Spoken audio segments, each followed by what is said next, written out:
अस्सलाम वालेकुम dear student. इस वीडियो में हम करने जा रहे हैं क्वेश्चन 26। आपको पता है क्वेश्चन 23 करने के बाद आपने क्वेश्चन 26 करना है, क्योंकि दोनों आपस में रिलेट करते हैं। अब क्वेश्चन 26 में देखें, कहता है कि man draws 2 balls from a bag. इसका मतलब सैंपल कितने का है? 2 का है। ठीक हो गया जी, यहाँ तक क्लियर हो गया। Containing 3 white ball. अब बैग में कितनी है वाइट बॉल्स? 3 वाइट बॉल्स हैं। एंड ब्लैक कितनी है? 5 है। टोटल कितनी हो गई? 8 बॉल्स। ऐसे ही हो गया ना। अब उसने निकालनी कितनी है, सैंपल कितने का है, वो स्मॉल एन से मैं यहाँ पे रिप्रेजेंट कर लेता हूँ। आफ्टर ऑल आपने कैपिटल एन तक ही लिख लेना है, बट अगर आप ऐसे लिखेंगे तो आपको आने वाले क्वेश्चंस में ये बहुत फ़ायदा देगा ये चीज़। अच्छा, if he is to receive RS 70 rupees for every white balls. कहते हैं जब वो वाइट बॉल निकालेगा ना, उसको 70 रुपीज़ मिलेंगे। और विच ही ड्राज, जब वो वाइट बॉल निकालेगा। And RS 7 when black ball, जब ब्लैक बॉल निकालेगा ना तो उसको 7 रुपीज़ मिलेंगे। अब यहाँ पर बात आ जाती है for every black ball find his expectation. अब आपने इसकी एक्सपेक्टेशन फाइंड आउट करनी है। देखो, जब वो बॉल्स को निकालेगा, मैं यहाँ पे एक्स को रिप्रेजेंट कर लेता हूँ। एक्स ओनली फॉर रिप्रेजेंटेशन होगा, और बेसिकली एक्स के तौर पे काम क्या कर रहे होंगे ये 7 एंड 70। ठीक हो गया जी। अब यहाँ पे देखें, यहाँ मैं एक अलग से पेज पे भी दिखा दूँ। अगर देखो, मानो वो 2 वाइट बॉल निकाल लेता है, ठीक है, एक पे कितने मिलने हैं? 70 रुपीज़ मिलने हैं। अगर 2 वाइट निकाल लेगा तो 70 + 70 हो जाएंगे, 140 बन जाएंगे। ऐसे ही है ना। अगर 2 ब्लैक निकाल लेता है तो 7 + 7 हो जाएंगे। इस ब्लैक बॉल के भी 7, इसके भी 7। मैं आपको ना इसकी थोड़ी सी लॉजिक समझाता हूँ कि ये हो क्या रहा है। अब एक बैग है ना, ये मेरे पास मैंने कुछ लॉजिक बनाई हुई है। अब इसमें देखिए 3 वाइट बॉल हैं, ऐसे समझिए ये ब्लैक वाली वाइट है, जो वाइट है वो ब्लैक है, ऐसे समझ लें। ठीक है। अब इसमें से आपने निकालनी है जी 2 बॉल्स का सैंपल निकालना है। आपने इस बैग में आपने हाथ डाला, ठीक है, 2 बॉल्स आपने निकाले। अब 2 बॉल निकाले, अगर दोनों ब्लैक हुई, 2 तो निकालनी है ना। अगर दोनों ब्लैक हुई, एक ब्लैक के कितने रुपए मिल रहे हैं? 7 रुपीज़ मिल रहे हैं। 2 हुई तो उसको 14 रुपये मिल जाएंगे, ठीक है, 14 रुपीज़। अगर दोनों वाइट हुई तो कितने मिलेंगे? 70 मिल रहे हैं एक वाइट के। अगर दोनों वाइट होंगी तो 70 + 70 हो जाएगा, दैट इज़ 140 बन जाएंगे। अब 2 बॉल तो निकालनी है ना। ब्लैक आ सकती हैं, दोनों वाइट आ सकती हैं। ऐसा भी तो हो सकता है एक ब्लैक आ जाए, दूसरी वाइट आ जाए। इसका मतलब ब्लैक के कितने थे? 7 रुपीज़। एंड वाइट के कितने थे? 70 रुपीज़। इसका मतलब अगर एक वाइट और एक ब्लैक आती है तो टोटल कितने हो जाते हैं? 70 + 7 77 हो जाएंगे। ठीक हो गया, तीनों पॉसिबिलिटीज़ आ गई आपके पास। अब यहाँ पे हम बेशक ब्लैक को आप इंटरेस्टेड रख लें या वाइट को रख लें, आपने एक डिस्ट्रीब्यूशन बना लेनी है। मैं आपको बताता हूँ। फॉर एग्ज़ाम्पल, फर्स्ट टाइम आप किस में इंटरेस्ट लेना चाहते हैं, यहाँ पर आपने इंटरेस्ट जो है अपनी मर्ज़ी से शो करना है। ठीक है। For example, x shows x आप शो कर लें। ये इसमें क्वेश्चन में तो नहीं ना कहा 2 balls from a bag containing this and this, if he is to receive this white balls, if he draws and for every black balls find his expectation. अब वो इंटरेस्टेड तो किसी में नहीं है ना। आप अपनी मर्ज़ी से एक्स को रख सकते हैं। For example, x shows white ball कर लेते हैं। ठीक हो गया जी। एक्स हमने for example x shows white ball कर लेते हैं। प्रोबेबिलिटी यहाँ पे शो करेंगे, स्मॉल एक्स कर लें, या आप प्रोबेबिलिटी ऑफ एक्स ही लिख लें तो भी कोई मसला नहीं। अब फर्स्ट टाइम वाइट बॉल ऐसे समझो कोई भी नहीं आई।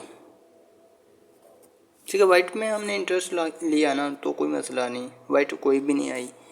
तो आपको पता है कि प्रोबेबिलिटी आपने कैसे लिखनी है। टोटल कितनी बॉल्स हैं? 8 हैं। ऐसे ही है ना, यहाँ पे 8 लगाई ना। 8 में से सिलेक्शन कितने की करनी है? 2 की करनी है। ये बात क्लियर है ना। अब फॉर एग्ज़ाम्पल वाइट 1 आ जाती है, फिर भी ये बात तो सेम ही रहनी है ना, सिलेक्शन 2 की करनी है ना। यहाँ तक तो क्लियर है ना, ऊपर वाला फंडा बाद में जानेगा। अब दोनों की दोनों वाइट आ जाती हैं, सैंपल 2 का ये 2 तक ही रहेंगे बस। आपने 2 बाल निकाली, जब हाथ डाला 2 निकाल ली। अब कौन कौन सी कितनी कितनी आ रही हैं ये अब हम देख लेते हैं। इंटरेस्टेड हम किस में हैं, वाइट में। वाइट टोटल कितनी है, वाइट हैं 3 में से 0 वाइट आई। यहाँ पे लगा लेते हैं, यहाँ इंटरेस्टेड हम हर जगह वाइट में हैं तो 3 में से 1 आ जाएगी। यहाँ पर 3 में से 2 आ जाएंगी। ठीक हो गया, यहाँ तक क्लियर हो गया। अब यहाँ देखें नीचे सैंपल कितने का, 2 का कंप्लीट करना है। वाइट में से कितने ली हैं हमने, 0 ली हैं, तो 2 हमें ब्लैक में से लेनी पड़ेंगी। ब्लैक कितनी है, 5 है। ठीक हो गया, क्लियर हो गया। यहाँ तक जिन्होंने मेरे पुराने क्वेश्चन देखे ना उनको समझ आ रही होगी। अब देखिए 3 + 5 करें 8 आता है, 8 कंप्लीट है। और 0 + 2 करें 2 होता है, ये देखिए नीचे भी 2 है। इसका मतलब हम सैंपल बिल्कुल ठीक बना रहे हैं। यहाँ पे देखिए ये 2 है, यहाँ पे 1 है। 1 अगर वाइट में से लिया है तो 1 हमें ब्लैक में से भी लेना पड़ेगा। क्यों, क्योंकि 2 की सिलेक्शन तो हमने करनी ही करनी है। चलें इसमें से 1 की सिलेक्शन कर ली। अब यहाँ पे हमने 2 की दोनों, यहाँ देख लें 5 + 3 करेंगे तो 8 आता है, ये भी 8 है। क्लियर। 1 + 1 2 होता है, ये नीचे भी देखें 2 है। इसका मतलब ये सैंपल भी क्लियर हो गया। अब यहाँ पे देखें 8 में से हमने 2 तो लेनी ही लेनी है, दोनों की दोनों हमने ले ली वाइट में से। ब्लैक में से कितनी आएंगी, 0 आएगी, कोई भी नहीं आएगी। ठीक हो गया, यहाँ तक क्लियर हो गया ना सबका। चलिए कैलकुलेटर की मदद से आपने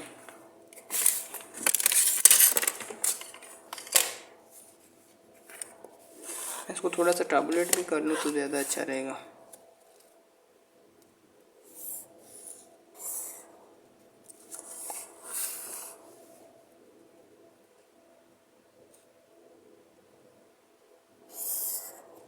ठीक है ना।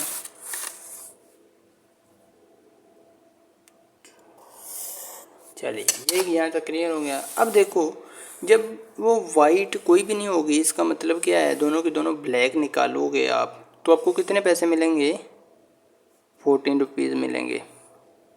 ऐसे ही है ना, यहाँ पे तीर लगा लें हल्का सा। अब दोनों आपने ब्लैक नहीं लगा ली हैं, मैंने कहा दोनों अगर ब्लैक निकालेंगे, एक ब्लैक के 7 रुपीज़ मिलते हैं, दो के कितने होंगे, 14 रुपीज़ मिलेंगे। अब यहाँ पे देखें एक वाइट है एक ब्लैक है, अगर एक वाइट और एक ब्लैक होगी तो आपको पता है वाइट के 70 है, हैं ऐसे ही है ना। और ब्लैक के कितने हैं, 7 है, जो कि हमने यहाँ पे लिख के मैंने आपको दिखाया था।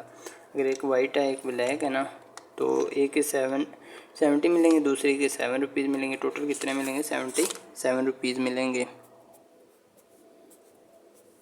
ठीक हो गया। अब यहाँ पे देखिए दोनों की दोनों वाइट हैं, एक वाइट के कितने हैं, 70 रुपीज़ हैं, 2 वाइट होंगी तो कितने होंगे, 140 बन जाएंगे। ठीक हो गया। अब एक्स क्या आपका रोल अदा कर रहा है, एक्स यहाँ पे 14 है, 77 है एंड 140 है, क्योंकि इसमें कन्वर्ट हो गया है। अब उसको ये रुपीज़ मिलने हैं ना कि एक्स वाले मिलने हैं। ठीक हो गया। अच्छा जी आगे चलते हैं, ये इनको हम फाइंड आउट कर लेते हैं। मैं दस्ती ये 1 मिनट में फाइंड कर लेता हूँ, आपको भी करना आ चुके होंगे मे बी। ब्रैकेट स्टार्ट करता हूँ 3C0 करके, ब्रैकेट क्लोज की, ये देखें multiply by 5C2, bracket close की, डिवाइड बाय, फिर ब्रैकेट स्टार्ट की, 8C2 करना है ना। शिफ्ट प्रेस करके मैं C वाला बटन प्रेस कर लेता हूँ, एंटर करता हूँ तो ये मेरे पास आ रहा है 5/14। अब जिनका दूसरा कैलकुलेटर है उन पे कुछ पॉइंट में आ रहा होगा इस तरह से इशारे में, वो इशारे में लिख लें तो भी मसला नहीं है। अगर वो भी बटे में लिखना चाहते हैं, फ्रैक्शन में लिखना चाहते हैं तो शिफ्ट वाला बटन प्रेस करें, ठीक है, और साथ ही DC वाला बटन प्रेस कर दें। यहाँ पे या यहाँ पे DC वाला बटन होगा, उसको प्रेस करेंगे तो उनके पास वैल्यू कुछ ऐसे आ जाएगी, 5 कुछ साथ ऐसे आ जाएगा 14। ठीक है, इसका मतलब भी 5/14 होता है। ठीक होगा, उम्मीद है आप समझ चुके होंगे। अच्छा ये 3C1 करता हूँ, मैं इसको ही थोड़ा सा एडिट कर लूँगा, 0 की जगह 1 कर लूँगा ताकि मुझे ज़्यादा कैलकुलेशन करनी ना पड़े और टाइम भी सेव। सेव हो जाए जितना कि हो सके। ये 15/28 आ गया। ठीक होगा। 3 से 2 करता हूँ। जी यहाँ पे देखें ये आ रहा है मेरे पास 3/28। चलें ये क्लियर हो गया। चलिए आगे चलते हैं। आपने फाइंड आउट करनी है एक्सपेक्टेशन से पहले हम प्रोबेबिलिटी का टोटल कर लेते हैं। 1 आ रहा है, अगर 1 आ रहा है तो हम बिल्कुल ठीक चल रहे हैं। 5/14 करता हूँ प्लस 15/28 करता हूँ प्लस 3/28 करता हूँ, तो ये मेरे पास आ रहा है 1। इसका मतलब मैंने प्रोबेबिलिटी की जो डिस्ट्रीब्यूशन बनाई वो बिल्कुल ठीक है। अच्छा, आपने एक्सपेक्टेशन फाइंड आउट करनी है। एक्सपेक्टेशन के लिए क्या चाहिए होता है? एक्सपेक्टेशन ऑफ एक्स आपने फाइंड आउट करनी है। ये किसके बराबर होगी? ये होगी sum of X into probability of X के। ऐसे ही है ना, इसके इक्वल होगी। अभी हमने सम लेना है इस सारे कॉलम का, x into probability of x का। एक्स वाला कॉलम है जी, ये वाला है, प्रोबेबिलिटी ऑफ एक्स वाला है। इनको आपस में मल्टीप्लाई करेंगे, बाद में सम ले लेंगे। ये एक्स वाला कॉलम है, ये प्रोबेबिलिटी ऑफ एक्स वाला है। एक्स वाली अब वैल्यूज़ कौन कौन सी हैं? 14 है, 77 है एंड 140 है। इनको मैं इससे मल्टीप्लाई कर लेता हूँ, ठीक है, और देख लेते हैं क्या आता है। 14 को 5/14 से करूँगा तो कैंसिल आउट भी हो सकता है, ठीक है। 14/14 से कैंसिल आउट हो जाएगा। या दूसरा तरीका ये है कि ये आप मल्टीप्लाई करके लिख लें तो भी कोई मसला नहीं। 14 को 5 से कर लें तो ये आ जाएगा 70/14 लिख सकते हैं, कोई मसला नहीं, बाद में चेंजिंग हो जाएगी। अब 77 को 15 से कर लें तो ये मेरे पास आ रहा है 1155 बटे का वही रहेगा 28। एंड यहाँ पे 140 को 3 से कर लेता हूँ। 140 मल्टीप्लाई बाई 3 तो ये आ रहा है 420/28। ठीक हो गया जी, यहाँ तक क्लियर हो गया। इसको मैं सम कर लेता हूँ। X into probability of x से हमने इनको मल्टीप्लाई किया है। इसको मैं सम कर लेता हूँ सारे को। 70/14 प्लस 1155/28 एक मिनट प्लस 420/28। अच्छा, एंटर करता हूँ तो ये मेरे पास आ रहा है अराउंड अबाउट, मैं इसको ना, ये बन रहा है 61.2। अब यहाँ पे एक और इम्पोर्टेंट चीज़ है जो मैंने आपको बतानी है, मे भी आपको पहले भी पता होगी। ये आ रहा है 61.25। अब जब भी अपने जो आपको यूनिट देगा ना कि उसको रुपीज़ मिलने हैं या उसको रिंगट मिलने हैं या उसको डॉलर मिलने हैं, जो भी कहेगा वो अपने साथ में यूनिट लाजमी लगाना है। अगर आपको कह दे अगर वो बंदा इतनी वाइट बॉल निकालते हैं ना तो उसे 5 मीटर का रन आउट मिल जाएगा, ठीक है, तो आपने वो 5 मीटर एम यानी के साथ लाजमी लगाना है। ये बात याद रखनी है। अगर नहीं लगाएंगे एक नंबर कट जाएगा। इतने बड़े सवाल को करने के बाद भी अगर आपका एक नंबर कट जाए ना, ये अच्छा नहीं लगेगा।